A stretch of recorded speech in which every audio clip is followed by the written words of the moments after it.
Even the last day or two after maybe you got final word, what was the most challenging thing you think you encountered? Keeping it quiet. It's nice. It's interesting because I guess you shift gears, when you get the confirmation, and then you want to enjoy the moment. And to be honest, it might come up a question as it hits you yet, but it's hard to, because I haven't had an opportunity to celebrate, and I do want to celebrate this, but things have been going, and like I told you earlier, when you're trying to address things with St. Mary's and make sure things are right on both ends and doing that, and then you're hopping on flights, it's hard to. But I guess what's good on a flight is you can kind of organize some thoughts, and what hit me first is, again, just first a million things, and then initially telling myself, slow down, things will be fine. Have you, Hey, Dave. hi, good to see you again. I think you're an up-and-coming commodity. Do you have other inquiries, or have you expressed any interest elsewhere? I go back to, it's funny, I go back to what I said earlier. St. Mary's in Hawaii, Swarthmore, those are the places I've played or coached, and I don't pursue. I had a very good situation at St. Mary's. I had a good relationship with our head coach, our president, our athletic director, the people there. It's a great place for family, and I've been spoiled by two phenomenal places. So I just didn't. I just was so invested with, let's make St. Mary's as good as we can be, and the rest will take care of itself. And I know that sounds somewhat, really? Yeah, that's kind of how I did it, and I feel really good about it. I don't like talking about myself, as some people here know, so I know I have to a little bit here, but I'm in a good place, and I feel good about who I am and the values I've had, and I've been fortunate again to be around good people who taught me that, and that's just the way I approach the career. Hey Coach, congratulations. Thank you. Have you reached out to Benji Taylor or vice versa to maybe talk about things since you were hired? There hasn't been much contact. Honestly, there hasn't been much contact with anybody. As this thing went rapid fire, I look forward to visiting with him. I want to say again how great a job these guys did, and obviously he was at the helm. And I'm very respectful that Benji, during the transition we encountered each other. Maybe when Gib came on for a week, we may have worked together. It was a recruit period, so we didn't really have much time. But I had known Benji before that. Obviously he came up a couple times to play a game. So I'm looking forward to meeting with him and the staff. And like I said, with so many things going on, I'm going to make sure I address people first. Hey Coach, just want to say congrats again. Thank you.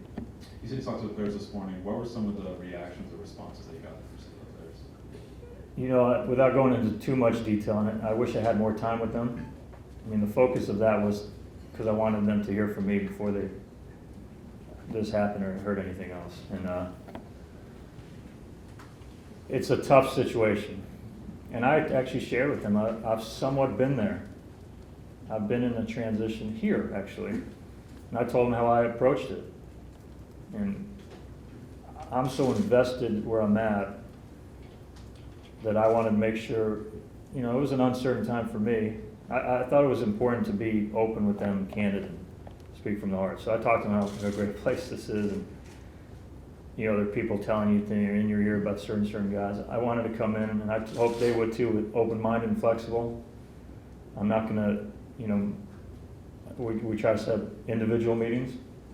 I'm going to do the best I can, and I hope they do as well in terms of getting to know each other, and then we can kind of go from there. But I told them that's my priority. All these, I got to do a bunch of things, it sounds like, but I told them, you guys are the priority, and that's how I'm going to proceed there. The reactions, again, I think we try to make the best of a tough situation. Hopefully my experience in something similar has helped, but I spoke from the heart with them. Again, thank them for a really terrific season. And kind of go from there. Coach, congrats. Hey, Rob. Back. when you look at potential recruits or even talking to guys that are on the team who have a decision to make on whether they want to stick around or not, what message are you making sure that you want to relay to them as far as brand of basketball and the future of this program if you lead in charge? All right, and again, I go back to being flexible. I mean, there's a blueprint I'm fairly comfortable with that's been successful. Now, I've been at this program too, so it's just like an offensive philosophy. When I talk about that, when you talk about an offensive philosophy, which we have, you wrinkle a little bit here depending on your strength. So I'm going to approach that the same way with everything. There's a blueprint. There's a different blueprint for Hawaii. So I talked to them about that. These guys have some great strengths, obviously, and you're going to tailor some things to that. I told them that. The main thing I want to tell them, and this is going back to, you're asking me my recruiting philosophy. I always tell people we keep it pretty simple. People, we've had success at St. Mary's, and people say, what's the secret? I said, keep it simple. A lot of people run around the world recruit a million different people. We're going to recruit a lot of guys, but we're going to be very calculated in certain areas because, number one, if you recruit a million guys, you're not going to know them very well. There's a transfer epidemic going on in the world because I think people rush into things, or I think people sign guys. I think it's important, just like I said, the people aspect. You're going to recruit less guys, a lot of guys, not as many as, not going crazy, not going to chase their tail, so that we can get to know them well on the front end. And number two, player development is pretty important. And if you're running around all the time, who's working with your players? So I told them that. I try to keep it simple with our approach moving forward. And, the style, all that, that's going to come into play. I get that.